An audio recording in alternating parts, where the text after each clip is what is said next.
Thank God it's Friday on Your View. Welcome to the show. I am Murayo Afolabi Brown. As always, I have the ladies with me.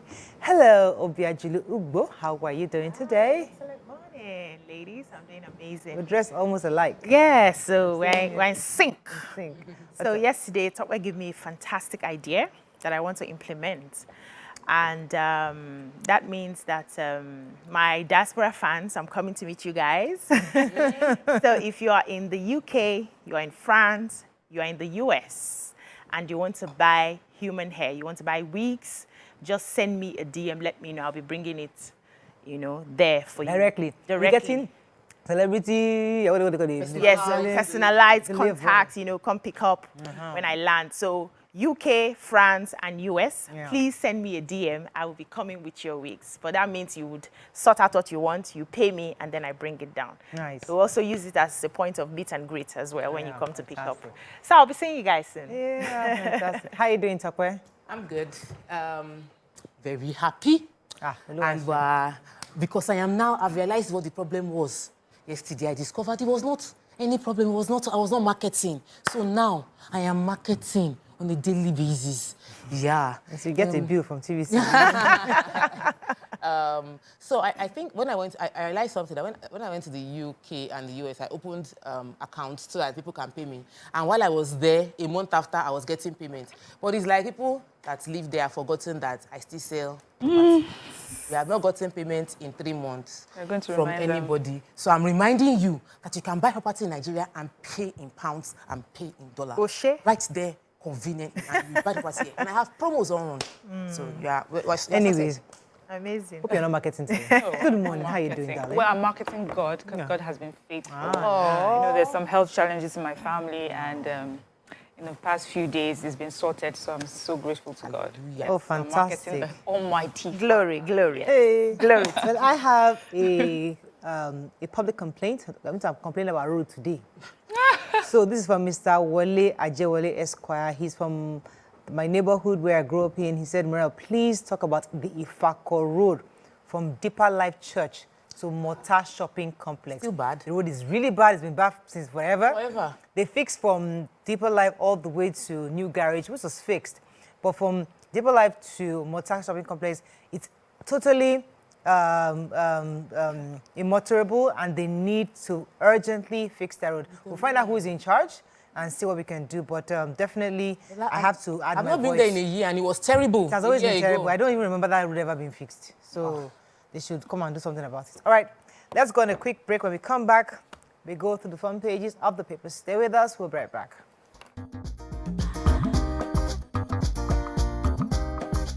Stay tuned. Your View will be right back. Thanks for staying with us. So before we go into the review, do you have any life stories you'd like to share with the ladies of Your View or Your View? Do you want to share these stories with the public to be able to learn from them? It will enable people to share in your own experience and learn valuable life lessons from them. You can also get answers to troubling questions and possible solutions to any challenge you're facing. So please send your stories to yourview@tvccommunications.tv. All right, we're going to continue with the review. I'll start with The Nation. Subsidy palliative, 12 million poor households to get $800 million cash. Tinubu declares emergency on food security. Electricity tariffs raise inevitable, discos. Electricity tariffs raise inevitable, discos tell NERC. Judges pay last retrieved 15 years ago, says SEN. First Lady donates 14.25 million to Abuja flood victims. DSS files charges against Emefiele. And Max Air's Boeing 737 planes barred from flying. Okay, which story are we starting with? All right, I'll start with Max Air. So I know a lot of us heard the news that Max Air was suspended, you know, and it's raised fears that this may lead to hike in price of, you know, airfare. And that's also because there'll be less, because they've been taken out, suspended for a while, there'll be less aircrafts, you know, carrying out services, and it will put a lot of demand on those that are flying right now. But we have the NCAA after they announced the immediate suspension of Max Air, the Director of Operations, Training and Licensing also stated that it was important to suspend them because of some occurrences that happened with the aircraft type, and it had happened, over a period of time. So it was, I think, just responsible to ground them for a bit, do some proper investigations. So they gave us some of the reasons why the suspension had to be made. They said between takeoff at Yola Airport in Adamawa State and landing in Nnamdi Azikiwe International Airport, the wheel, the main landing gear wheel, they lost it. Then we have another factor, fuel contamination of the main tanks of a particular aircraft that was named to, and that also led to the auxiliary power unit shut down on ground at the Yola Airport. Right. Another incident also happened July 11th. This one was due to high exhaust gas temperature. Another incident also happened July 11th at the Nnamdi Azikiwe. So these occurrences just important that they were grounded. So a team has been set together to investigate. Is it the aircraft type? Is it the aviation fuel they are getting? All these things. And they said that as for, because there'll be less, they've been taking out, there'll be higher demand and supply. He says already there are 11 indigenous carriers that are aiming to take over the 11 routes that have been flown by Max Air. So we would not feel any of that. So they're just telling us that this may not lead to aircraft shortage or increase in fares. And the story, The major headline. So the federal government has kicked off plans to cushion the effects of the removal of petrol subsidy. And, they had gotten a World Bank facility offered to them of $819 million that, was supposed to give conditional transfers to about 12 million people and vulnerable families. So according to the story, they said each of the families will be getting 8,000 naira monthly for 6 months. And the details of the plan was made available to the House of Reps, Deputy Speaker Benjamin Kalu, yesterday. And he spoke after he had gotten permission and approval from the lawmakers. So they said that they had approved the reorder of the 819 billion 2022 Supplementary Appropriation Act, granting President Bola Ahmed Tinubu's request to spend 500 billion on the palliative. So they shared it in such a way that 500 billion will be for the palliative, 319 will be for other things. So they mentioned some of the things. So 185 billion will be fixed to fix roads impacted by flooding, 192 billion to fix farmlands destroyed by flooding, 35 billion for the National Judicial Commission, 10 billion for FCT projects, and 70 billion for the National Assembly. Yeah. And they said, this is just to help us ease into the removal of subsidy. This is the time that we all need to tighten our belts, that over time it may relax and would pick up from where we are. It's a hot topic. Let me take the First Lady, Senator Oluremi Tinubu, donated 14.25 million naira to flood victims in the Trade One Estate area of Lugbe in FCT. This was done through her pet project, Renewed Hope Initiative. According to her media spokesperson, Mrs. Busola Kukoyi, she said that 57 households will be getting 250,000 naira each from RHI, and this is because of the recent flood that happened. According to her, through the NHI, it is still, although the RHI is still in the process of CAC, the First Lady couldn't just leave the project of those homes that were destroyed as a result of the flood, and had to support them with some cash to be able to get back on their feet. Yes, talk about any story. So the update on Emefiele's story. He's been detained since June. He was arrested allegedly on his way out of the country in Lagos and taken to Abuja. The courts on the 13th of July had, the High Court had said that if Emefiele was not charged to court, he should be released within 7 days. And in response to that, the DSS have confirmed that Mr. Godwin Emefiele has been charged to court in compliance with the order. They also mentioned the charges they are bringing against him. If we recall, last year, 2022, they were going to arrest him based on some information. They were suspecting him, and the governor then, before he was suspended, got a restraining order from a court in Abuja, High Court in Abuja, to not allow them arrest him. And based on that, they couldn't go ahead. So they've assured the public that this process is going to be, there'll be professionalism, justice and fairness in the handling of the matter. Right. The allegations against him currently includes fraudulent activities allegedly perpetrated by him, economic crime bordering on national security. The allegation of terrorism was also attached to it, and we're hoping to get more details, but I'm happy that they complied with the court order, and now it's been... Okay, let's move on quickly now to the Punch. Flood shortage. Tinubu declares state of emergency, plans 500,000 hectares of farmland. Apostle Suleiman meant to be killed during attack, says suspect. EU report, opposition demands INEC chairman's prosecution, APC fumes. 13 Chinese nabbed for illegal mining in Kwara. National Assembly approves 819 billion naira for subsidy palliatives projects. Service chiefs get Senate's nod, vow to tackle insecurity, and Dangote Cement plans new plants in Nigeria, Ghana, and others. Okay, story we're starting with? Major headline. So President Bola Ahmed Tinubu yesterday declared a state of emergency on food security, and they are stepping up efforts to tackle food inflation following the removal of fuel subsidy. So he says that all matters pertaining to food and water availability as well as affordability are essential, and they are moving it within the purview of the National Security Council.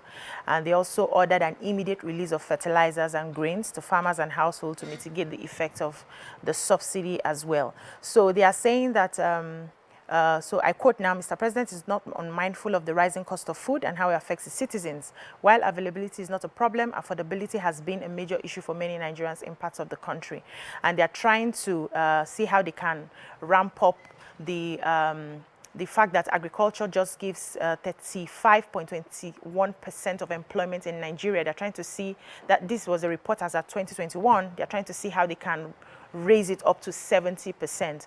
And one of the things they are also going to be doing also is to merge the Ministry of Agriculture and Ministry of Water Resources, like the last guest spoke last week, so that they work in synergy. We can no longer afford, as if they listen to the show, we can no longer afford to farm seasonally. We have to be farming all year round so that the water resources can irrigate most of the farms, so we can keep, Okay, let's go on a quick break. When we come back, we continue with our reviews. Stay with us. We'll be right back.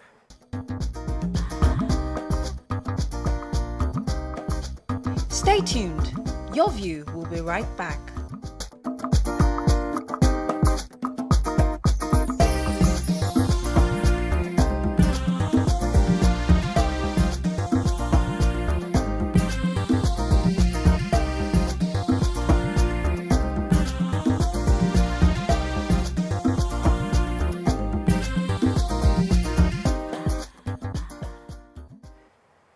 Thanks for staying with us. We're still reviewing Punch. Yes, I've got EFCC has arrested 13 Chinese nationals in Kwara State. They said the GRA area in Ilorin for allegedly engaging in illegal mining. They said that it took months of, investigation and credible intelligence about their activities for them to have been arrested. They said that the activities includes but not limited to illegal mining and non-payment of royalties to the federal government as required by law. The suspects, they named all of them and they're all Chinese. I mean, by their names, you can tell them. 12 male, 1 female suspect. They said that investigation has begun and that given the outcome of the investigation, they'll be charged to court. And they said the agency said that in the last 8 months, it has arrested no fewer than 80 illegal operators. Sorry, I think there's another important... During investigations, they had confessed that they are workers of a Chinese company known as W Mining Global Services Limited. It's situated in Olayinka in the Felodun local government of Kwara State, and that they legally mine crude oil they use to produce marble and sell locally within Nigeria. So they came in with a false documentation to work in that particular place and ended up going to do something else. Yeah. Okay, let me take the story. The police authorities have arrested no fewer than 20 suspects arrested for influencing for various offenses: conspiracy, attempted murder, kidnapping, armed robbery, and possession of illicit drugs. One of them, particularly Mr. Yusuf Issa, a 32-year-old who was arrested in connection with the attack on the General Overseer of Omega Fire Ministries Worldwide, Apostle Johnson Suleiman. According to the suspect, he said in the interview with journalists, admitted that the attack on the cleric was actually meant to assassinate him. Said they attacked him on the convoy of the cleric along the Benin-Auchi Road in Edo State, and 6 persons were killed, including 3 policemen. And I mean, many of us took that story last year when it happened. Sadly, he had actually confessed that, but they didn't tell us if somebody sent him, who sent them. But he was saying it was quite deliberate. The objective was to assassinate the cleric at the time, and we're happy that that didn't happen. Okay. Thank God. Yes, I have the story on the service chiefs. Just booting. The service chiefs have been, they've gotten the okay from the Senate. And they said when they came in, each of them had to highlight their career profile. And after 3 hours of screening the nominees, they were finally approved. But each person had different things to say about the portfolio and what they are going to implement. Speaking about Ogala, he said that he understands the Nigerian Navy, and it would be the nation's territories. Protecting nation territory and the maritime domain is one of the things that is a key part of what they'll be doing, and they'll be policing roles to protect the nation's resources and contribute to the military aid to civil power. Every other person too listed, I don't want to just be listing, but I think that if you read the article, you understand that our new service chiefs understand the assignment, and we're praying that they would have the cooperation of their team to execute. And the willpower.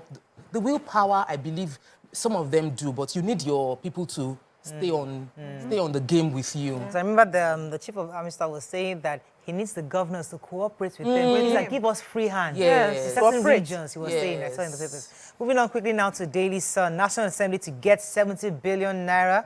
Poor family, 8,000 naira from 500 billion naira palliative. Alleged rights violation. Again, court dismisses Kanu's suit against DSS. Rescue Nigeria from vested interests, Tinubu. We are dying, Plateau IDPs cry out. Gunmen on rampage in Delta, kill officer, chase others into swamp. FG to establish modern ranches in collaboration with states. NYSC certified Mba's certificate, INEC witnesses tell tribunal. And Department of State Services charges ex-CBN Governor Emefiele to court. Okay, which story are we starting with in the Daily Sun? Plateau State, so internally displaced persons who survived the recent attacks in Mongo local government community have been staying in a 14-room hostel facility, and they're talking, and they're complaining about how overwhelmed they have become, especially in the areas of hygiene, food, and accommodation. They say when you go there, they say a third of the population are kids, children running up and down, not looking really well kept and properly groomed. The parents are tired and there's hunger. They're talking about they cook once a day. They say a lot of them have been falling sick because, of course, there are just too many of them for the sanitary facilities available. They say that their children, because there are no mattresses as well, just trying to figure it out. They said that, they are depending on the MDAs for support, who are also looking up to, everyone else too for support. So support was better before, but they said that it's become, they're getting less and less of it. So I think this is also a call to definitely the Plateau State government, the federal government, well-meaning Nigerians as well. There are different ways that we can help support these people while they're there. Many of them are just tired of staying there, not knowing when they will go back home. Wow. Okay, so the president also has said that his administration will retrieve Nigeria from all vested interests that have stifled its development. He said this while speaking to the women led by the women leader, Dr. Betta Edu in Abuja. According to the statement released by the Special Advisor on Special Duties, Communication and Strategy, Mr. Dele Alake, the president assured the women that the issues of insecurity, healthcare system, and industrialization will be top priorities of his administration. We're also waiting for the affirmative action that was promised. Hopefully, in his ministerial appointments, we'll also see that, because we like to see a lot of women appointed, so when women are in charge, things just get done. So we're hoping, but we're all waiting. That's what our eyes are on, waiting for that list to see how many women are there. Okay, and the story? So, unknown gunmen went wild in Ughelli, Delta State, where they reportedly killed a police officer identified as Jude Ukbaka and carted away his service AK-47 rifle. 2 other colleagues were with him at the checkpoint, and they were chased into the swamp by the said gunmen. So they said this happened while they were, they were just at the checkpoint in Ogo Ereni axis in the east-west road, and earlier before that morning there was a killing that had happened, and when killings happen like this, the police will come out to check and be sure trying to find a way to get the criminals, and then this just happened. So these policemen ran into the swamp until their own people came for them later on and rescued them. So the dead policeman was taken to the mortuary, as at the time of the report, the police had not gotten the full details of what happened. Moving on quickly take a very important story. In dealing with the food crisis challenge, the federal government is implementing something that we already sort of have a structure for it before, but they said they are going to partner with, they are setting up cattle grazing, not cattle grazing, ranches in partnership with state governments, that the federal government will buy the land from the state government and then empower people to create modern cattle ranches so that we avoid the open grazing and benefit the maximum benefit from modern animal husbandry. I feel it to be a very, very good policy. Another thing they are saying they wanted to do was to set up the National Commodity Board to sort of like regulate monitor the prices. Maybe not regulate, but monitor the prices. I think that will also be a very good thing when implemented. Okay, Vanguard, very quickly, let's find a story of not taking Army chief deploys troops to counter sit-at-home enforcers. NCAA suspends Max Air Boeing 737. We talked about that. Soyinka remains source of inspiration and encouragement, says Tinubu. Police bust 7-man gang that killed 6 in Apostle Suleiman's convoy. Tinubu declares state of emergency on food security. MOFI to raise 100 trillion naira from federal government's idle assets. And detention, court gives DSS 7 days to try Emefiele or release him. Let me quickly talk about how we want to raise funds. So the MOFI simply means Ministry of Finance Incorporated. They are the arm of Finance Ministry that is working on raising 100 trillion naira capital. And they want to do this by liquidating some of the federal government's idle assets. They broke this down on how they want to go about it. We know that there are many properties that belong to Nigerian government that is not being used. So they said that the national assets are registered. They said they proposed a national assets registry, and they'll be using this to create a bit of liquidity and resolve a lot of the huge debt that Nigeria has. I'm also worried. Whenever we hear that we're selling Nigerian assets. We want to be sure that it is being done fairly and transparently, and we are getting the true value of the properties, because a lot of properties sit at juicy locations. We're talking Ikoyi, in many of the states, proper, amazing locations. They should get true money, true value on those properties. Okay, so yesterday was Professor Wale Soyinka's birthday. He's received encomiums all across the world. Our president was amongst those who described him as a veritable source of support, inspiration, and encouragement. He said that the professor is a brother and a comrade in the struggle of restoration and entrenchment of democracy and good governance in Nigeria, commended him for his immense contributions to the country's development. Happy birthday, sir. We're so happy. Happy birthday. Okay, that's all we can take on Front Page Review. When we come back, move on to our hot topic. Stay with us. We'll be right back. Stay tuned. Your View will be right back.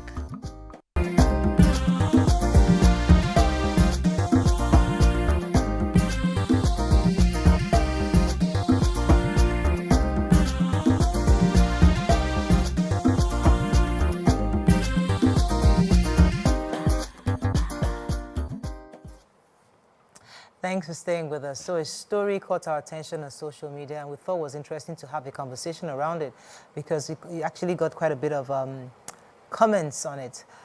It was about a male nurse who was tweeting about his experience in the hospital. He said that at the end of it all, he was speaking specifically to men, saying that at the end of it all, usually it's the wife that stays with the man in the hospital in the last days.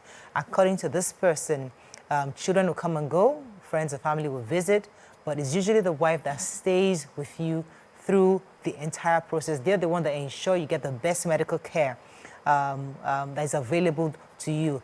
We've seen a lot of situations where when men fall ill, even their ex-wives or people that they have totally abandoned for years are called upon. Those ones always feel obligated to come and support them during that last moment. And then it makes us have the conversation of, do we still have women like this? And how should men ensure that in their last days, they have their loved ones with them? Especially those of us that are very ambitious. We are trying to do so many things and marry multiple wives and multiple children everywhere, having a great time, but we always forget on the last day. What are your thoughts on this tweet? Because it got many people talking, and we thought it was something that we can bring also here to have a conversation about. You can call us on 081-764-1679, 090-241-63440. You can always tweet to us at TVC Connect. Please hashtag YourViewTVC so we can read the tweets. It's something we know. Yeah. We've heard it, maybe not because it's coming directly from a nurse and the way it was broken down would make people pay a bit more attention. We've seen it display, women leaving their husbands to take care of the children, saying that I'm going to nurse my grandchildren and it might be like 6 months. I'm going for Mugo for 6 months and the man is left by himself, nobody feeding or taking care of him. And we understand that depending on the quality of relationship a woman has, a wife has with the husband, would influence how she would treat him when they get older. And statistically, women tend to, we look at it and it looks like women might age, but we see men tend to have the health challenges and the women are able to run around, maybe because we have age difference when we marry.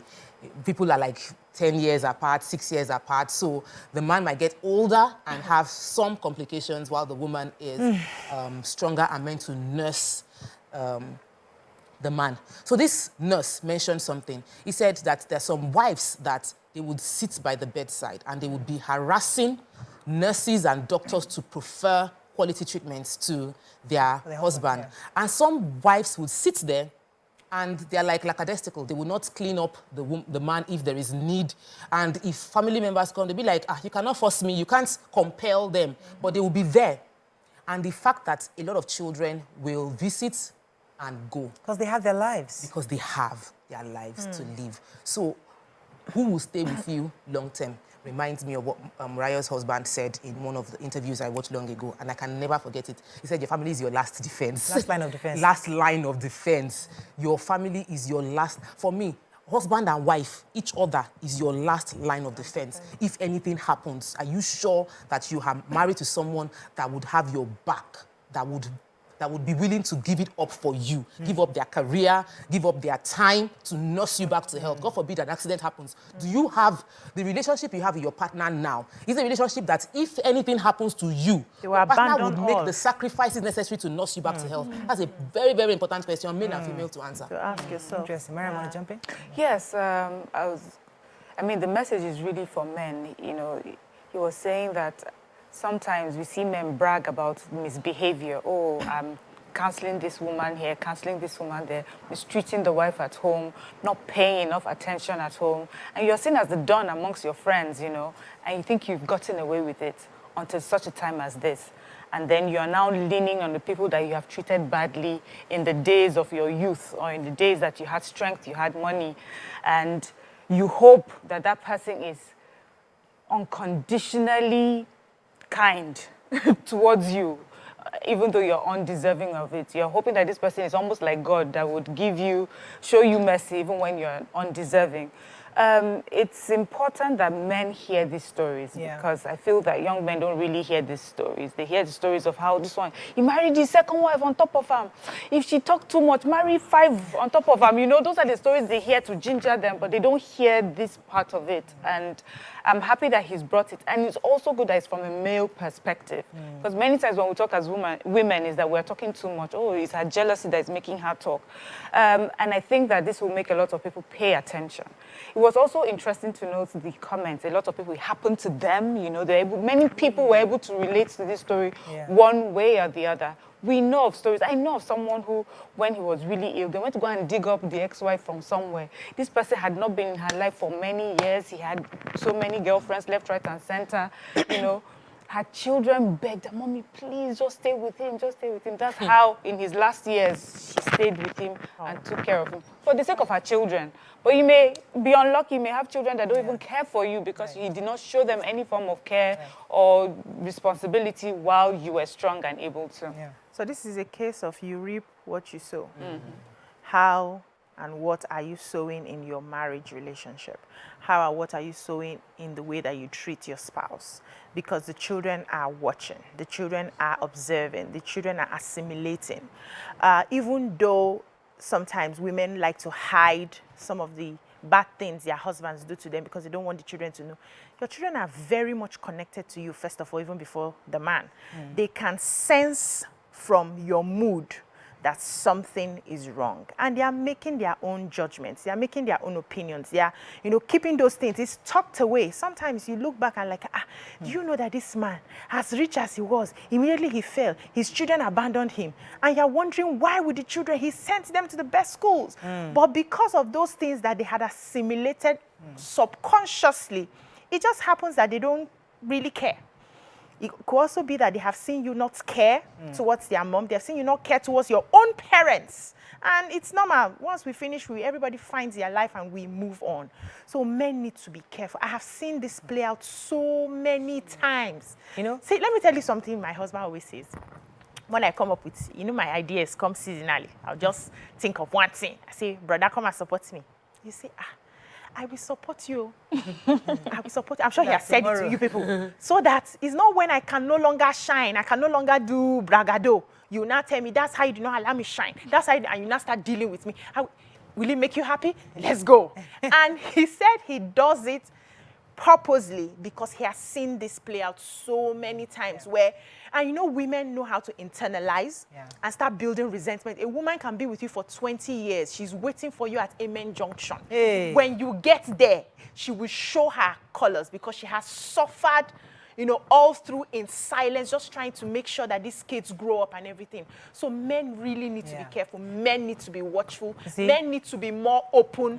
If anything is bothering you, instead of focusing on just treating the wife badly because you think you have the capacity to do so, have a conversation, find a way to solve it. Let your children see that you are doing your best in that marriage. You know, this story is so close to home. It's like, in fact, I can write 10 books on this matter. But let's go on a quick break. When we come back, we'll continue this conversation. Stay with us. We'll be right back.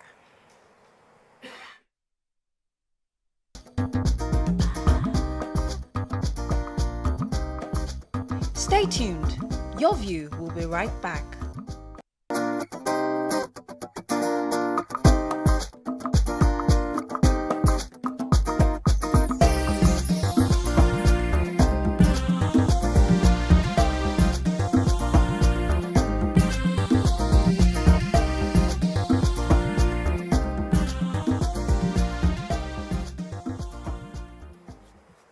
Thanks for staying with us. You know, the reason why these conversations are important is because when young men are growing and they are in a certain phase, you know, that midlife, you have some money, you're spending, you just feel like you have options. You know, if the wife is not in the house, not doing this, let me get somebody else. And you just want to explore.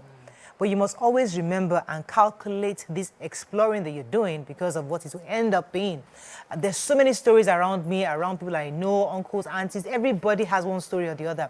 But there's one in particular that I heard of a man who, in his heydays, I mean, the man had money.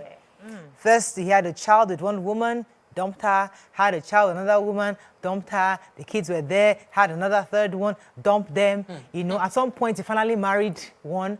The one he married, he divorced her for a long time. After many years, he was now very sick. Nobody was around him to care for him, this man. Now, people started coming around to come and support him, but nobody could stay.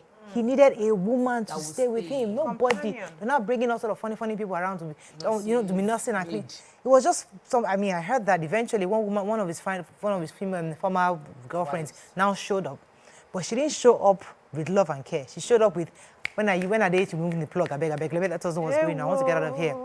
You know. So these are the repercussions. People forget that could happen when you don't have that your last line of defense. That is well catered for, and you've empowered them. They are fortified, and they also have vested interest in you. Nobody. So if you understand, The only reason I will stay with someone on a sick bed is because I know I owe that person. Yes. You have made sacrifices. You have invested in my life. You have invested in me. I cannot watch you suffer. So I would bear it. I will sit. It's a sense of responsibility that drives it. And the opposite would happen if I don't feel like you don't deserve the sacrifice you are expecting me to give. And if anybody is compelling me to do it, I will sit there because I'm being compelled to, but my heart is not in it, and it will show in the result that we'll get. Beeccee mentioned something very crucial during the break. She said that the women of nowadays will not come and nurse you. The women of now, and the men of today, are still flaunting that I'm a man, I will hang out, come back home 5 a.m., 2 a.m. in the morning, I can talk to you anyhow, and you think that at old age, the woman will be able to be like your mom. She will not, the women of today, we will not sit. I will not sit. And I have a friend that went to greet her for, she just had a baby. And when we went there, she was like, my mom cannot stay. That is my third child. My mom does not stay more than 2 weeks. She will go and meet her husband. So imagine. As in, she's like, she will go and meet her husband. She will be really like, I cannot leave my husband alone for too long. Even my mom, when she would go home and cook and come back, she would go home and ensure that things are settled because of the quality of relationship that you have. They will not abandon you for 1 month. So thank you for taking us there, because I was going to take us to the fact that will modern women today do this? I mean, can we look at the future and say, okay, God forbid modern women are in this situation, will they stay where a man has abandoned you, or he didn't raise the kids with you, you did all the heavy lifting yourself all your life, and now he's in need? Well, the feminine energy of us might say, you know what? So the modern woman, we're trying to grab the attention. Children are trying to grab the attention of the modern mother. Talk less of someone who is undeserving of her attention. She's traveling, she's in the gym, she's hanging out, doing all sorts of things in her 60s, in her 70s. Her fashion game is up there, you know. She's going for children's weddings, friends' children's weddings. Yes. And then you do not pay attention at all. It's hard. Even for those that, you know, that she feels obligated to, she's still calling and giving excuses. You know, I feel it would be really hard. And that is why, you know, we've been having this conversation. I remember we had an actress who, you know, talked about how women have sort of grown, but the men are still in the past. So, you know, we're saying women are now empowered, though. They are going to school, they're doing the jobs, they're chasing their dreams, they have an ambition, and they're doing all these things. But you're still living in the past and thinking, my mother stayed, so you will stay however I treat you. What happens again if you find yourself in old age, and during that time when you were young, you didn't take care of her? It will be very, you know, very sad news. I just hope that, I feel that I'm seeing a difference. I have to tell the truth. I think that a group of men that we can say, yes, we have seen a difference in their attitude. They appreciate their wives, they are there, they spend time. We're seeing more daddies in schools. You know, there used to be a time you would never see daddy, but now we're seeing them in schools. There are some daddies that say, see, I'm taking them out so that they will know that even I am part of bringing them up. So, you know, I was taking just like you said, I was taking my husband in the past used to take my kids to school, right? And I would pick up. But recently, I was dropping them to school and picking them up. Recently, he said, Auntie, you want to take this time? So when they are old, they say that they didn't see me. Me, I am dropping my children. He woke up. I will carry my children to school. You know, but so the point is, you're right. Today's men also are changing, but so a good chunk of them still are in the past, and they still feel like, listen, you will be like my mother because my mother made that sacrifice. I expect that you, as a virtuous woman, should to stay with me through thick and thin. It was the vow we took. We were supposed to be there through thick and thin. Mariah, so I've seen good men fall into the hands of wicked women. Ah, That's also some of the reasons that you see this play out in the hospitals. You see a man who has labored for his family, he has given his all, he has made sure everybody is okay. And then in his trying time, the woman just picks up her bag and leaves and just abandons. So while we are picking our spouses, we should also pray that karma will not find us, because I really don't understand why a good man would have that kind of woman treat him so badly in his trying time, where you're supposed to be, holding him and praying. No, I've seen. Wait, I have two people. a good Yes, I have two people man. in my What area. happens to the children? No, hold on now, hold on. So a bad woman will find a way to get the children on her side. They start from very little. So because you're expecting children to stand up and say, I've seen a few cases where the children will say, mommy, it's not like this, don't do this, right? But most of the time, the children tilt towards their mother. It's what the mother says that takes the case. Absolutely. So you pray that you get a good woman who will see the sacrifices you have made and will not choose to be a bad person at the time that you need them the most. Because there are people who are like that. The way we have bad men, that's also how we have bad women. And when that happens, sometimes you see the family member saying, we suspected she was going to be like this. Or sometimes they don't even see it. She's all good with them when things are rosy, and immediately the man just slumps or something happens, you will see, while the family members are just trying to understand what is happening, she will change, she will cut them off. So maybe that's the benefits of a polygamous relationship, because if you have 2-3 wives, you can know the one that will take care of you, because polygamy is a good opportunity for you. If you have a bad wife, you at least you can't have 3 wives, you can't have 3 bad wives. One of them will be at least stay with you. Be a bad person, that's a and benefit. all 3 will be bad bad to you too. You can be a bad person and you marry 3. Yeah, I'm just trying to say that to solve that problem, marry 2 more wives. That's what some men have used to do that.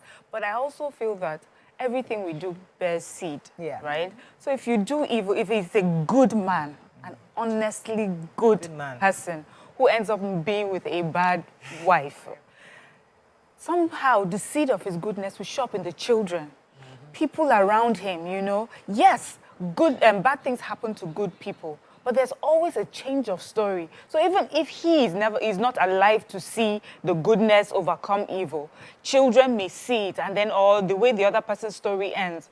Because if I look at it, many of the stories that I have heard of personally, that they found themselves, in a bad situation with a bad spouse, or somehow something shows either in the children or in other relationships or in business, that vindicates that person that was good. Interesting. I have to go on a quick break. When we come back, I think I have a call. Hello? I'm not sure. I think it's a break. Look, let's go on a break. When we come back, we continue with this conversation. Stay with us. We'll be right back.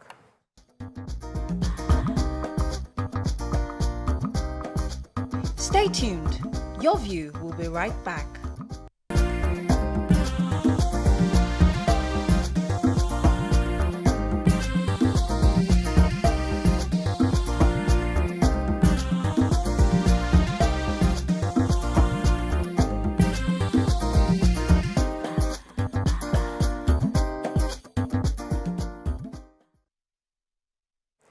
Thanks for staying with us. So we're still discussing the other topic, but I wanted to wrap up on this. But Beeccee, you're going to say something?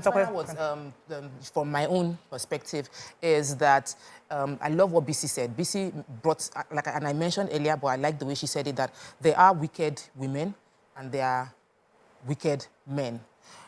It's just that we rarely see cases where the women are abandoned in the hospital and there's nobody to take care of them, and we see more of men being abandoned.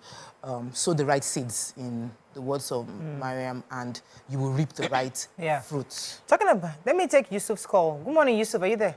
Thanks for calling. Mrs. Yusuf. Good morning. First time caller, ma. Welcome to the show. Yes, ma. Nancy Murayo, I'm in this show right now. Oh.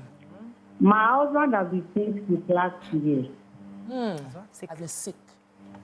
Yes, and this man only cares for our children. He does not care about me. But for the fact he cares for my children, I just decided to take care of it. But as it is, he does not want me to take care of him.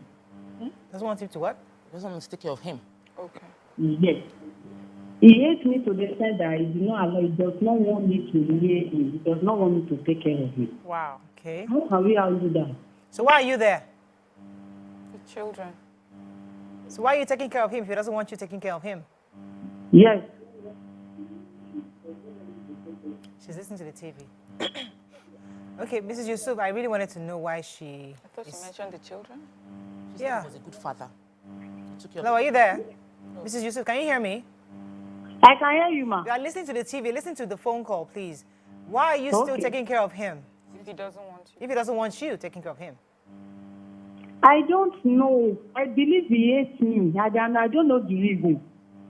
Okay. I didn't hear the question, but All right, thank you very much. All right, so talking about wicked women, let me just connect that to another story which we have, and I'd like to expand on that too. So talking about wicked women, a woman has lamented a long-term hostility against her by her mother. According to her, her mother was wicked, lamented that her mother has unfairly treated her from birth. She doesn't know her father. She wrote that her mother works in the federal government, and comparing the ill treatment her mother gives to her, comparing that to her stepbrother, she says that she's being treated unfairly, that her stepbrother is being treated with silver spoon, and her mother despises her so much. She said she's suffering and she doesn't know what to do. Now, she's saying, her question is that I want to know who my father is, but I'm scared to ask her because she's like a lion to me. And that one said, another question she posed is that I want to secure a job to be very far away from her, but she's still not working. And I struggle to survive, but can't ask my mom for help. And she has money, but she doesn't want to help me. Again, a 38-year-old woman. So now, as much as I can see that this is her own side of the story, I was a bit concerned that I didn't know anything about the mother except from what she was telling me. But when I hear lamentations from a 38-year-old adult about their father or their mother or their background, where they're coming from, or the comparison to a sibling or something like that, what does that come to you? How does that sound to you? Do we as adults, I don't want to come across I'm judging already, but do we as adults have the right to complain about our background, or do we accept it and move on? I saw something recently that says, before you're 30, you can accuse your background of stopping you. But once you're over 30, you are now the ground. You should make a way for yourself. This is not the time to be looking back. You are a full-blown adult that can create their own realities, that can dust off, whatever has happened in the past, and choose to move forward and choose to take responsibility for their life. What I hear in this conversation or this message I sent is this person is still in victim mode. Victim mode is where life is happening to you. Everybody's against you. Mommy doesn't love me, daddy doesn't love me, siblings are treated better than me, blah, blah, blah, blah, blah. Honey, dust it off. How are you treating yourself now? And it may seem like I'm saying it because it's easy for some people. It's not easy for some people. Some people, for the rest of their lives, they will still feel that pain when some issues are mentioned.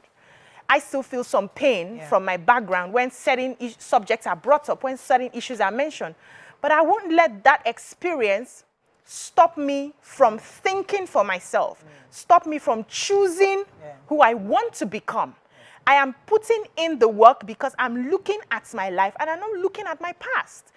A lot of people, when you have conversations with them, you won't even know till they start telling you what they have been through, how they were treated growing up. But at some point, you realize I'm an adult now. Okay, if this person wants to keep stewing in this hate, I would take myself out of that environment and find. So some people would as much as leave their community and go somewhere else because they now are looking forward. Okay. So for a 38-year-old person, so this is not me justifying how the mother has treated. When I was in the university, I saw a woman who would always curse her child. I had this lady makes hair for me. I don't want to mention her hair. She used to braid. She was in school with us, but she would braid her hair to make more money. She was practically the one taking care of the family. And in the mornings like this, maybe she got so tired she didn't wash the dishes, you will see this woman laying curses on this girl. First daughter, she will be laying curses. She'll be laying curses. At some point, I had to ask her, is she really your mom? He said, yes, so. That's what I see her mom. You know, at the time, I didn't know, you know, we just talked about it. I didn't understand. But a few years down the line, I met this lady who has made something of herself, right? And when we started talking about how is the mother has passed, now how is mommy and everything, how, he said at some point, immediately I finished school, I had to run away from that place so that I separate myself from that toxicity. I forgave her before she died because she apologized, but I knew that I had to break off. Right. So this person needs to break off. All right, so is it hard, I mean, is it easy to break off when you see how your life could have been if they didn't, if the hostility wasn't there? You know, I mean, as much as I don't want to compare, but listen, if I was under my mother's care, maybe I would have turned out a better adult, but I can't see my brother. He's doing so much better because he got the caring that I missed. So how can you therefore tell me not to compare? So I've seen that. So first of all, I just want to acknowledge that this person went through a tough time. Yes. From the moment she was born, she didn't know who her father was. She was practically abandoned. She was not raised by her own mother.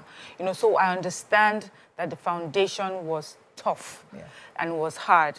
But as we have sort of all agreed, after a certain point, you have to take ownership of your life, you know, and for someone at that age, I don't know if she already has her own children, you don't want to drag that burden that you have carried over your mother and bring it onto your new generation that you're creating. But I know that it takes strength to do that. And sometimes it takes listening to conversations like this to even know what to do, because many people are surrounded by people who don't know better. You know, this is how they've always dealt with it. Oh, so sorry, feel sorry for you. They, you know, there's a self-pity, a pity party that's thrown for you every other day, and everybody blames that person or your mother for any misadventure or misfortune that befalls you.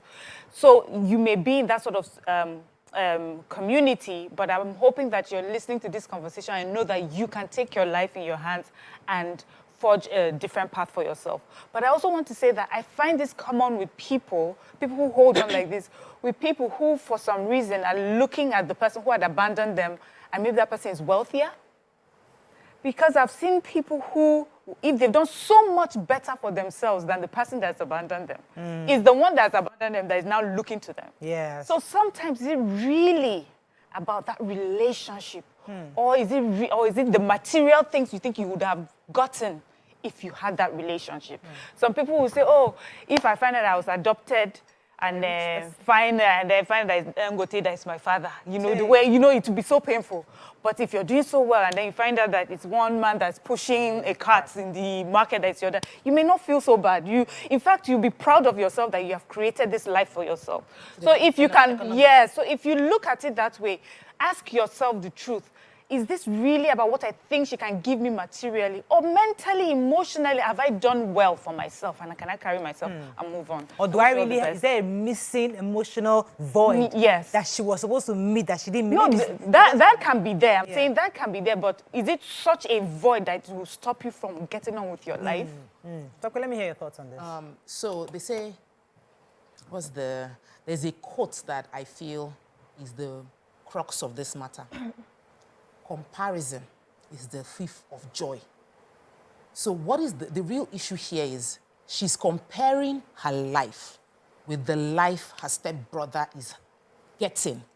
That's why she's uncomfortable. People are orphaned, like you don't have any parents, you are left by yourself. But when you are comparing your life with the life you think you could have had under a different circumstance, you will have no joy. You will be unable to move on. You'll be stuck. You can't appreciate the moment. Even in marriage, if I sit down and I'm comparing my marriage with Mariah's marriage, I'll forever see what is wrong in mine because I have a basis for comparison. But if I sit within my life and my marriage and I work on it, I will see joy, peace, and happiness. So the first advice I will give this lady is sit in your life. Forget about the mother that abandoned you and understand where you are now is your own space. Don't compare yourself with your stepbrother who is studying abroad and getting good jobs. And look at yourself and find the opportunities within your reach. That's number one. Number two is you are traumatized. You need therapy. And it's an emotional journey for you. It will be an emotional journey because we tend to perpetuate the same circle. A mother would not abandon a child if she was in the right emotional space. She was traumatized. And the actions of your mom's trauma has brought trauma into your life. If you don't end the circle, you have your own children too, you bring trauma into their child. And they would go on and on like that. So you have to make a conscious decision. So for her not to know her father, it's possible maybe her mother was So I wrote down identity challenges. Yeah, an identity challenge can also make you start looking at everybody as, this is supposed to help me because I don't know who I am. And not having a father causes major identity challenge. So there is need for proper therapy and coaching session with professionals to help, number one. Number two is the fact that you must take responsibility, Beeccee, or establish that one. You're not a baby anymore. And don't compare yourself with your step brother, because what you think is good, you don't see the full detail of what's going on. In fact, this show is called Your View Therapy. I'm telling because you. we are not therapists. But let me go on a break. When we come back, we continue. Stay with us. We'll be right back.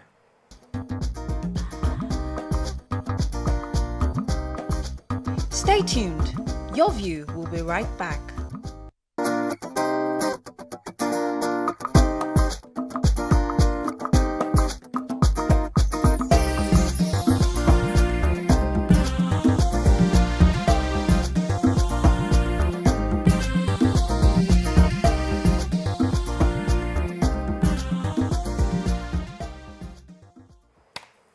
Thanks for staying with us. So earlier we were talking before about this issue of this woman who is a 38-year-old adult complaining about her mother abandoning her. And I guess Miriam raised an important issue. Where is it really about the economics or the emotional detachment you feel? Because according to this story, the mother works for federal government. She's supposed to be some high-up person in government who has the ability and capacity to hire her or get her a job. Now, going to the issue of comparison, my question therefore is it wrong to compare, especially when you know that the person, because in Nigeria it's not about who can help, who do you know? It's not like abroad where you know you have to just kind of apply. But here, people always think that, oh, if you know somebody, so in her own mind, the only person she knows is her mother, who has the ability to get her a job.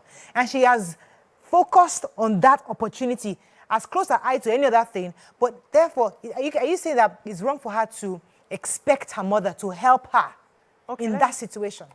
Let me start from saying that sometimes we assume that what could have been would actually be if we were put in that position. But we need to understand that in this life, there are no coincidences. There are no mistakes. If you were born in this place, it's because you had to pass through this place. You had to go through these experiences to form you into the glory that is waiting for you. If you stand two people together and you say, share your story with me, and you share your story with me, from their story, the depth of their story, the pain of their story will determine how inspired the audience will be, depending on the story they had to go through. And most people are born in a way that they are born into families where they sort of go through trauma, you know, and they're able to pick themselves up from that trauma. And looking back, they always will thank God for that trauma. They always will thank God for that experience they had to go through, because some of those experiences birth you. You come out, you are big, you are able to, if you start, there are some stories I would share and people can connect to me because they have been there, or they are going through that, and they look at you like, you went through this and you came out of it.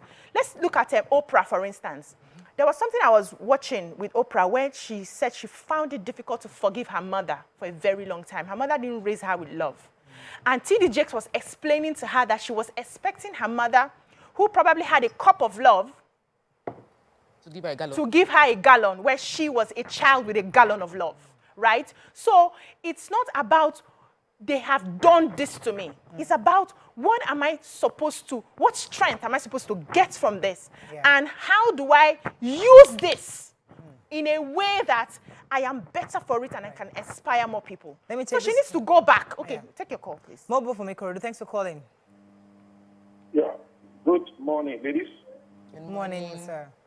Yeah, this is Gopal from Ikorodu. Actually, want to talk on. This is my first time anyway. Welcome to the show. So I actually wanted to speak on the first topic that Go you ahead. raised. It's your view. Let it count, please. Okay, beautiful. Yeah, presently, I'm actually experiencing this. I'm a little bit down now for the past 1 month. And it is now I realize the wife I married. Okay? That is why I take more interest on this topic and say, let me make my contribution. Truly, there is no saying that when you marry a good wife, you just better go and sleep. A good wife is like a medicine. Okay? Yeah. If you don't treat your wife good, and as I'm down now, I can't really imagine what my wife will have, showing to me right now. In fact, it is now I best appreciate my wife than before this challenge came in.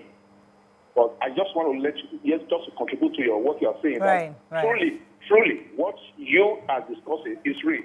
If you are hostile to your wife or your spouse, when you are okay, at the end of the day, when a trial comes, Thank you. You will not find. Thank you, Mr. Albo, because I would really like to hear from more men. I mean, even I'm getting some messages from men, and they're saying that they're in similar situations. I mean, I didn't realize this topic was going to be connect with a lot of people, So I would like to hear from more men. If you know your father or somebody who is going through this right now, let us know. We'd like to learn from you, because maybe if people hear more men calling in on this matter, they can see the reality that is actually before them if they do get into the same situation. But in the meantime, let's go back to this.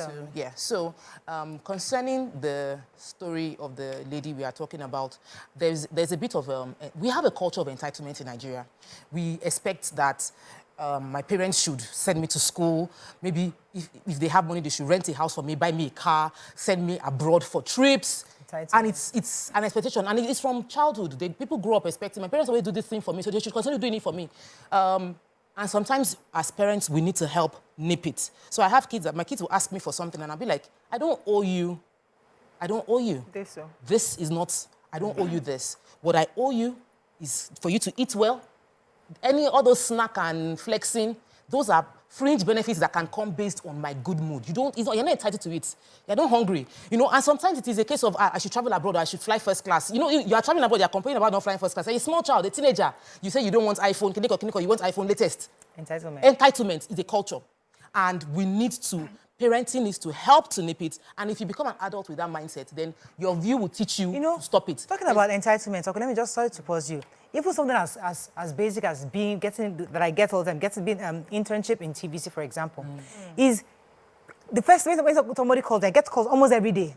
Please, my sister wants to. They've not applied though. My first question is, have they applied? No, because the first thing is call. You know somebody, it's not Mariah, I know Mariah now. Call her. It's not about calling. You go to the company, you apply. If you get stuck, you can now say, please, Morel, my daughter tried to apply, she got stuck, is that something, is there a process, But the first thing you do, because I expect that because you are there, you should automatically bring her in. It's the same entitlement culture that we have, that we do subliminally, but we don't know. We have expectations that I know Mariah and I grew up together. How can she be on TV and be meeting the governor and she'll not be able to help me? How will I know Mariam and Mariam is doing, see the way my house is looking. Why am I expecting that she would live her life and come and take responsibility for how my house is looking? So we have unhealthy expectation of somebody helping me. This is my life. Nobody is helping me. I am calling people. Nobody is taking care of me. Nobody is meant to take it. You are a human being. So you must understand the fact that every other malam holding their own kettle, where is your own? Hold it very well and find a way to make it work. Instead of thinking that this person, I'm expecting you to help me out. And it is something that we need to discuss over and over again, because when you have wealthy or seemingly wealthy family members, we tend to look towards them in an unhealthy way, putting people that have influence under a lot of pressure, that whatever they do, they cannot do anything And we got to this point talking about this 38-year-old adult who is looking to mommy. Her mother is in her 70s, late 60s. Expect that who is in federal government to give her a job at the age of 30. I'm thinking, So, you know, if you go back to this story, maybe if we have an opportunity to meet the mother, you may be shocked to hear that I sent this girl to school. I opened business for this girl. I did this and this. And she keeps coming back for handouts. We've seen family members who, no matter what you do for them, just because you are in a position where you have, they expect that when everything crumbles, I'll just come back. I'll explain to you, you should forgive me and you have the money now, it's plenty. They count your money for you. So this is just what, from her own perspective. You may have a conversation and find out it's not even how she's painting it. She's not able to. And the mother may have chosen to take her hands off her. If I've done everything for you, you don't want to stand. Be on your own. Let me take Sailor. Thanks for calling, Sailor. Sailor. Thank you so much. Yeah. You're live. Go ahead, please. Good morning. Good morning. I'm very, very much happy listening to you guys and your analysis on what you've been saying so far. I was sleeping, but I was at the same time listening. This thing you are saying is exactly what transpired in every family.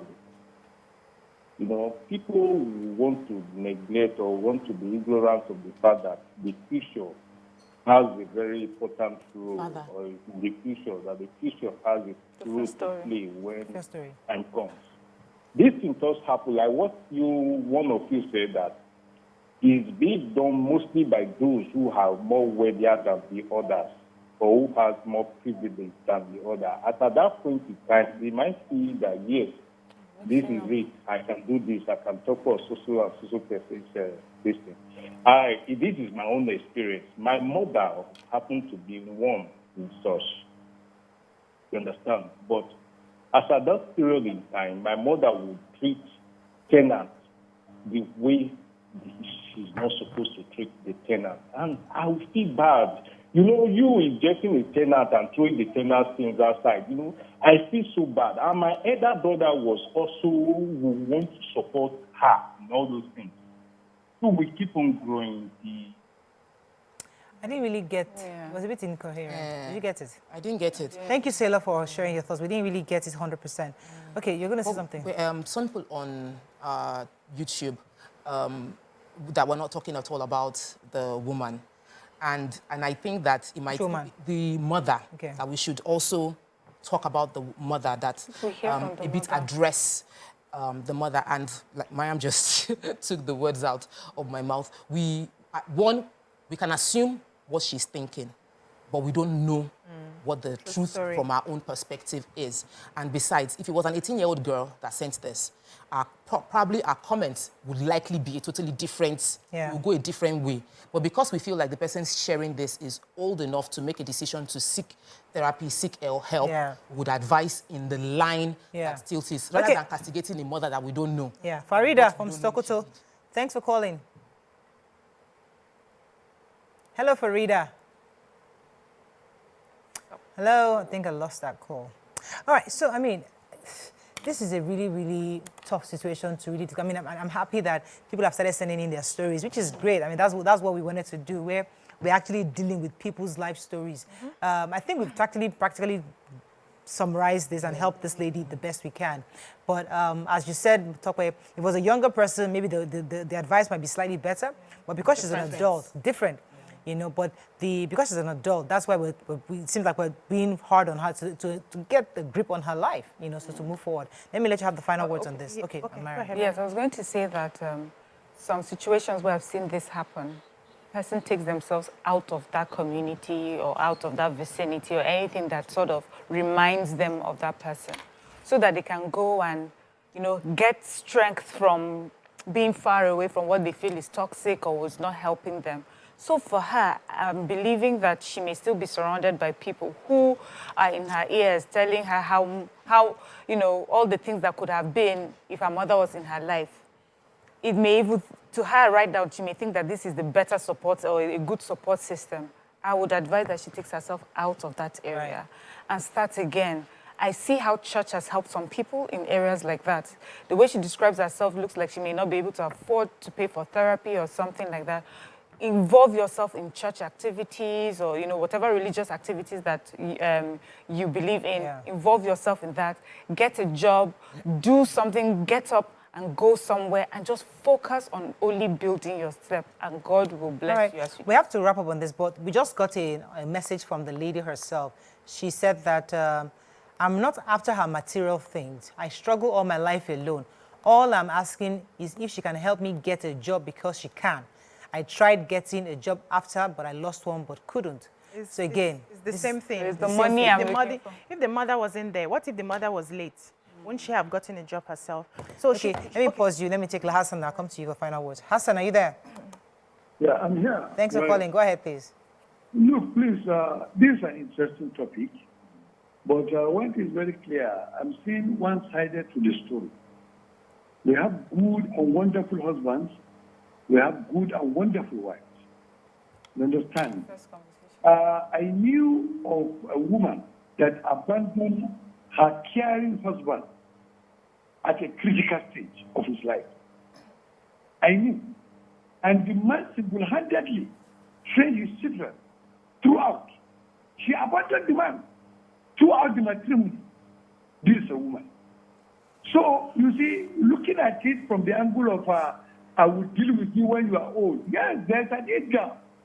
Normally, we don't normally marry our age mates. Between a husband and a wife, there's always an age gap. But that sentiment is much more pronounced with educated women. You see the emphasizing on educated women. That is the sentiment that I will deal with you later. Is always with educated women.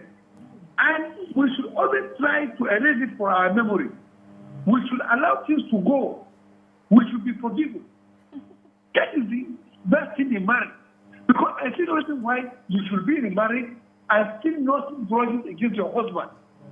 You are putting yourself in a book. Hassan, let me engage you for a moment because let's imagine a man who, as you said, this man, he was a great father, not particularly a great husband. And I know to you, being a great husband might be secondary to being a great father. But a modern woman will tell you that they want a husband who is just as good to their children. So a modern woman will say that I'm already empowered. And if during your heydays, I didn't see you, you didn't provide for the family, you didn't provide for me, you didn't meet my needs. If now that you're sick, you expect me to be on your bedside, this is where I am blossoming. I'm going around the world. I'm doing stuff.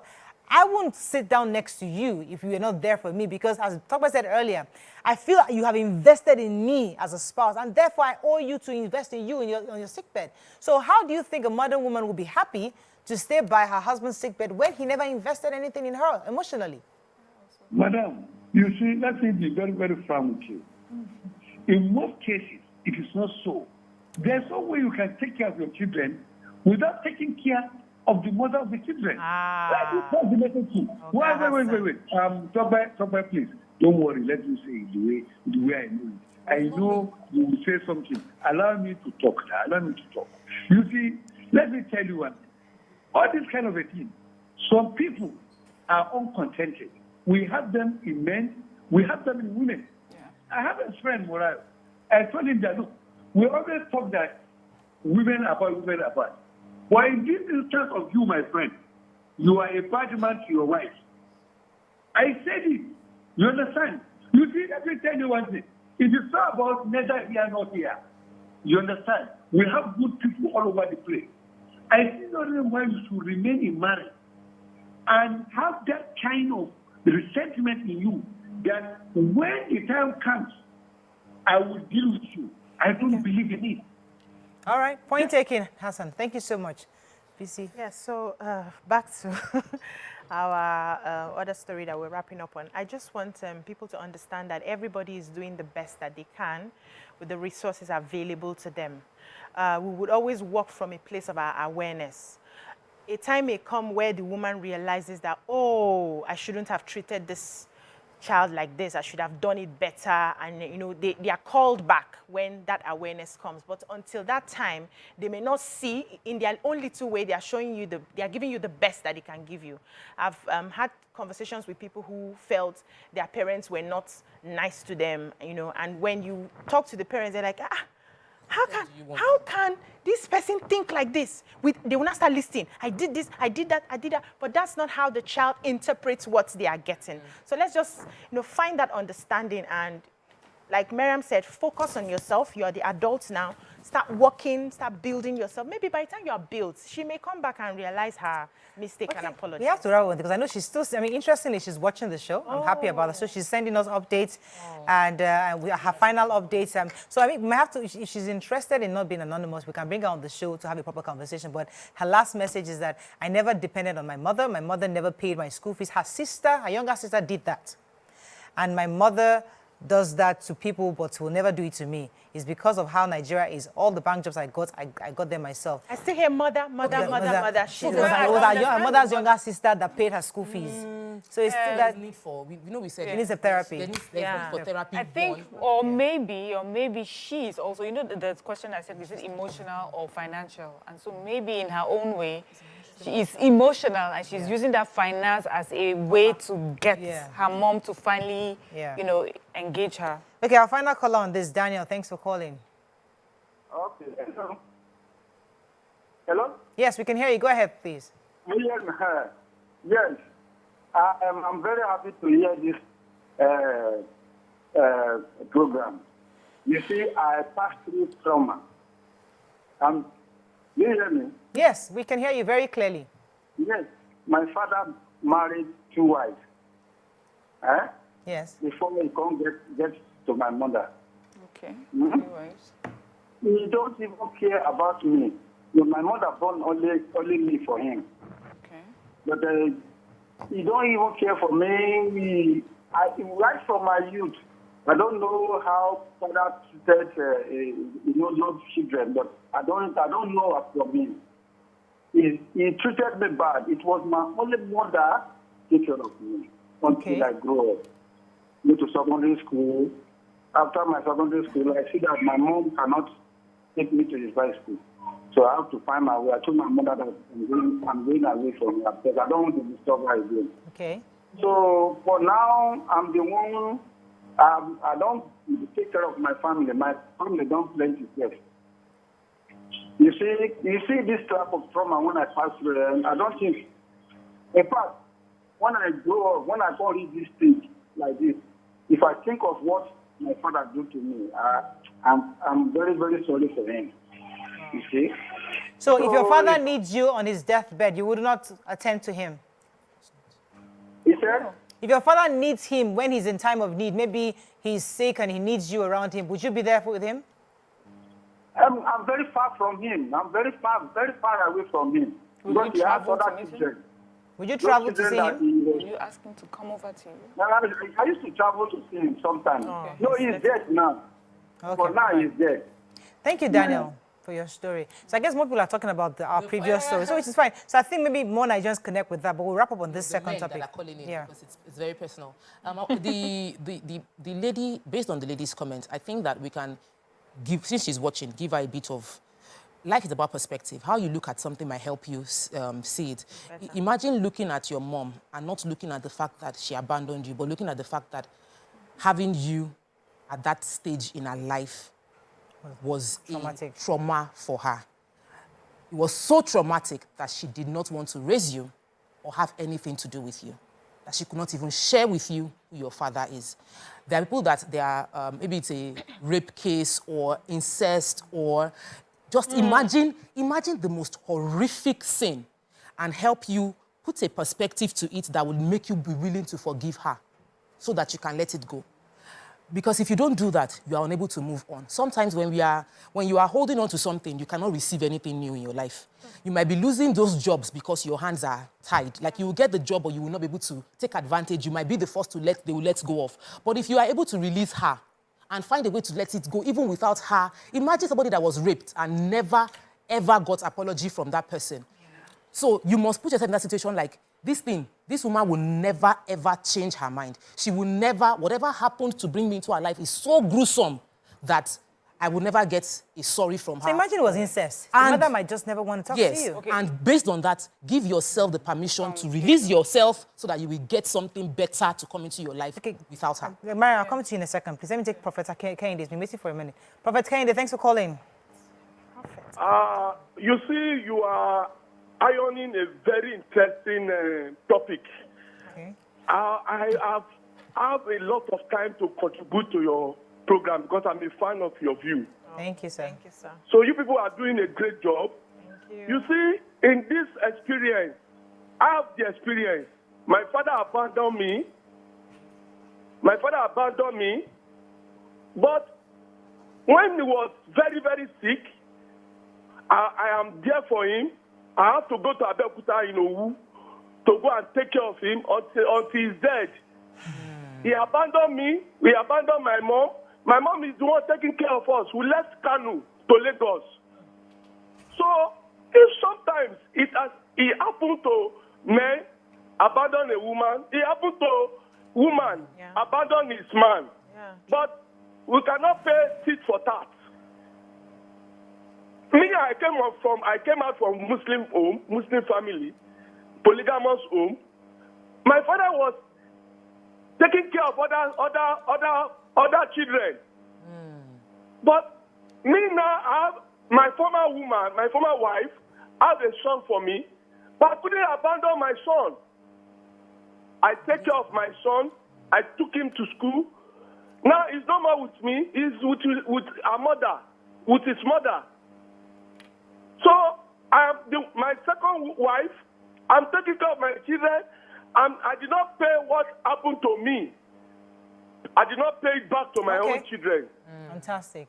Thank you very much, Prophet Kehinde. Yes, Miriam, we're going to say I something. was just going to say, so the way I responded to, this topic was because of the way it was written to us. It made it, at the end, this caller, the person that wrote in the story made it seem like, this is about money that she needs to, get on with her life, and her mother is in a place to do it. But the more we're talking about it and the messages she's sending to us, I am trying to put up a therapist cap here. I'm not a therapist, but just maybe like a human being to human being. And I feel like I'm listening to someone who is really just crying for recognition and acknowledgement from her mother. I cannot imagine growing nearly a short distance from my mother, and I don't know who my father is, and I don't have a relationship with the person who I know is my mother. Her sister raised me, so it's not like I'm hated in the family, but it's just that this woman has refused to acknowledge or recognize me as her daughter. And so I'm seeing that you're just using this financial help or aid to, instead of being completely vulnerable and saying, just talk to me. I feel also that the mother, if she were here, she was the one that told us this story, I would say, you owe this girl an explanation. I don't know what may have happened to you, may have been traumatic, but this child, because there's something about the power of identity, we need it wherever we go. It helps us to carry our shoulders high and chase dreams and do things and live a fulfilled life. Sometimes when we don't know where we're from or how we came about, it can stunt us. So I wish the mother can tell her story. She's old enough to hear it, and then you may both find healing in that. And she actually needs closure also. How do you just know you don't know who your father is? Let me take this call from Ademola calling from Olowora. Thanks for calling, Ademola. Hello, Mariah. Good morning. Morning. Yes, good morning, ladies out there. Good morning. Permit me to call you ladies. I know you're all madams. The issue of being taken care of by a wife at the tail end is a great issue, though. The one, as a man, I think has to work for yourself amongst the little you could. So at the old age, wives are meant to be out of the house, especially if you have two boys and a girl. They will go for like Umugo or something. You have to have a nurse to take care of you if you're not careful.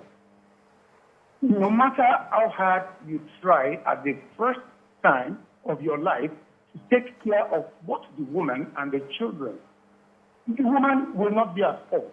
Because at the end of the day, one of our children, or two, or the three of our children might want to be taken out one after the other. So who is going to take care of you?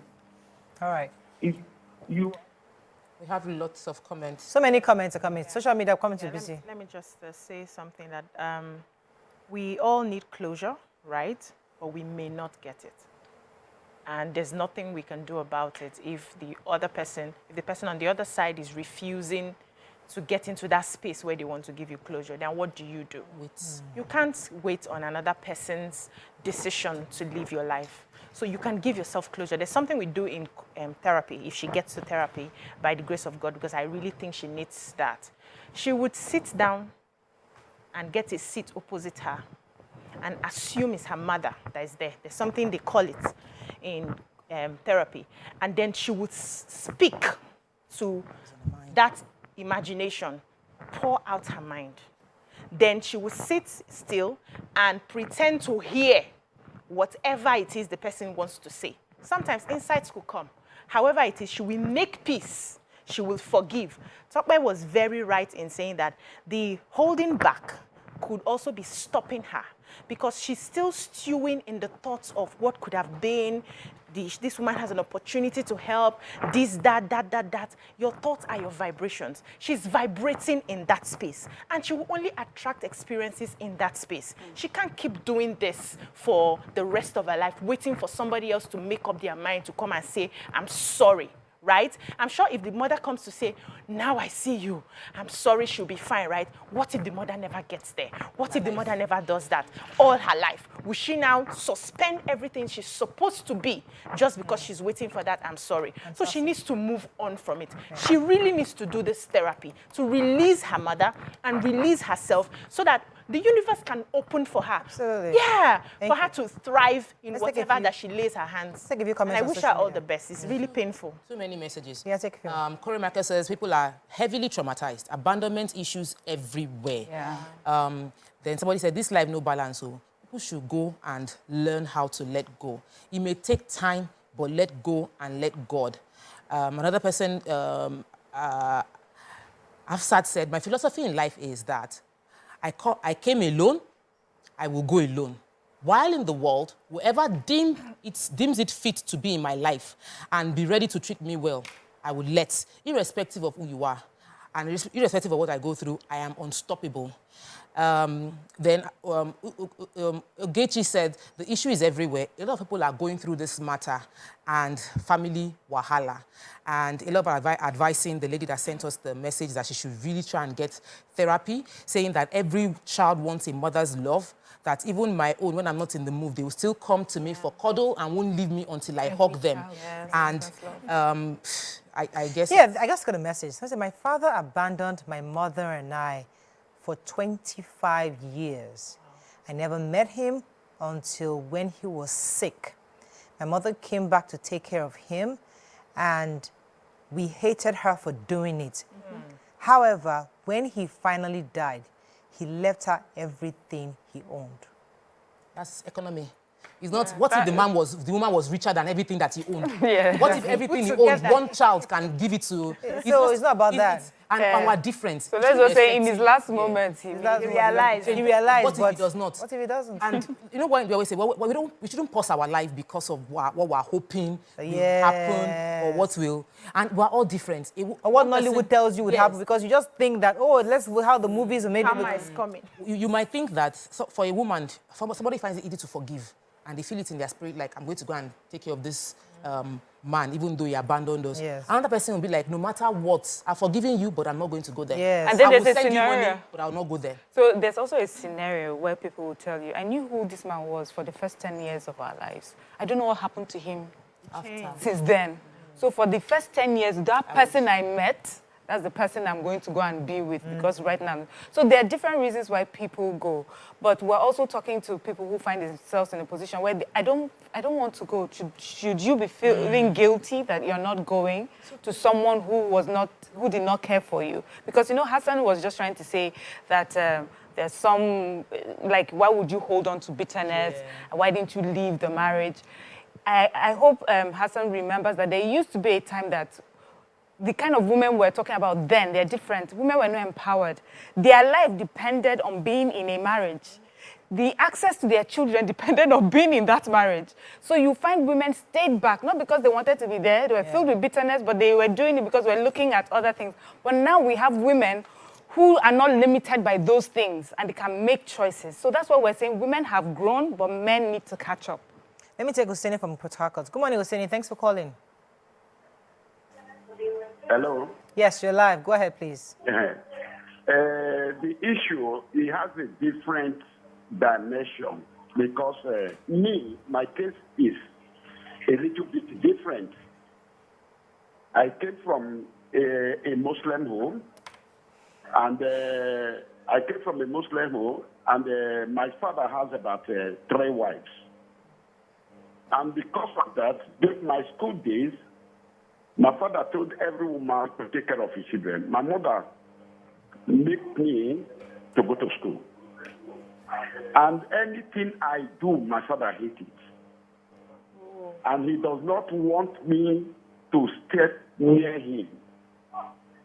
Then when I was beginning, I was working in History of Continuing Education. I learned at his age that my senior brother came to take him to Ibida.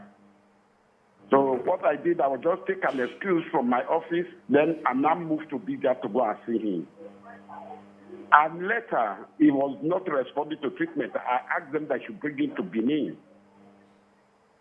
He was in the general hospital. And when the sickness became so serious, I took him home. It ended up that he died in my hands.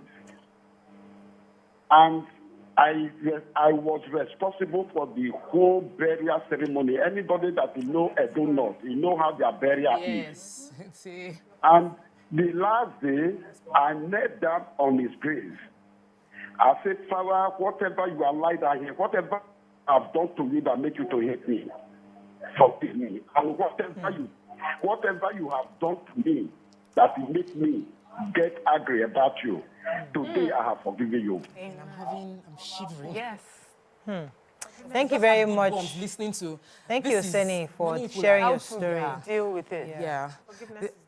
But there are different reasons. I mean, there could be paternity issues. You know, men have they're thinking, oh, is this my real son? Is this my real daughter? They have all sorts of things. But regardless of it, there's nobody. You shouldn't abandon your children who you have raised. And even if you have abandoned, if you can follow this particular man's style and be able to let go, I pray people are able to do that. But there's something Maya mentioned that I remembered when we were talking, when Hassan called. You cannot slap me and control how I cry. You cannot say, I'm crying too much. Or, why am I still crying after you slapped me? Hello, is it me that received the slap or what? So if a man has treated his partner bad, you cannot say, why is she still holding on after 20, 30 years? No. I have no right. You don't have a right, oh. You have already dished it out. How long depends on the personality of the individual involved. Then he also mentioned something about education and financial empowerment is the one that is leading to women abandoning their men. No. Back in the days, women will sit down in that marriage. They might not be educated, but their spirit, soul, body is stewing in hatred. And they just stay there because they have no other option and they feel like, I don't want to lose my children. And they will be waiting, like Beeccee says, at Amen Junction for you. So it's not about education that is making us see now. Education now is even making men get their reality early. Yeah. Education now will make a woman check out sharp. It is before so that. Instead of stewing in bitterness, yes, we'll move on. There's cancer. You can't be stewing. Yeah. There's cancer there. You have to just move and move on. Nobody's going to do so now that you know the sort of women we are talking about, that you're going to be marrying. Yeah, everybody knows that. So adjust yourself. So men be informed, women also be informed. Because, I mean, I'm learning that they're wicked women. Because I used to always have that bias that women would never. We are just not wicked people. That even if we are wicked, it's for a reason. Something must have happened that caused it. That's the bias I like to. The day we talk about women's wickedness. But the day we need to. One day we'll break it down. We'll break it down. No problem. Let us see. But I think it's a good way to end the show. This whole week we've been therapying. I mean, we guys said can we laugh next week? We'll try and laugh. Get some comedy stuff. Let's laugh because it's been very deep this week. Okay, that is all we can take on today's show. There's so many messages dropping in from different. I think my producer is telling me time up, but I must take this from Mr. Let me see. Omashe, I believe, sent me a message. Some men should be wary of abandoning their children because of another woman. Thank you very much, Mr. Omashe. Thank you so much, sir, for sharing that with us. Okay, that is all we can take on this week. We'll see you on Monday. Have a fabulous weekend. Take care. Bye for now.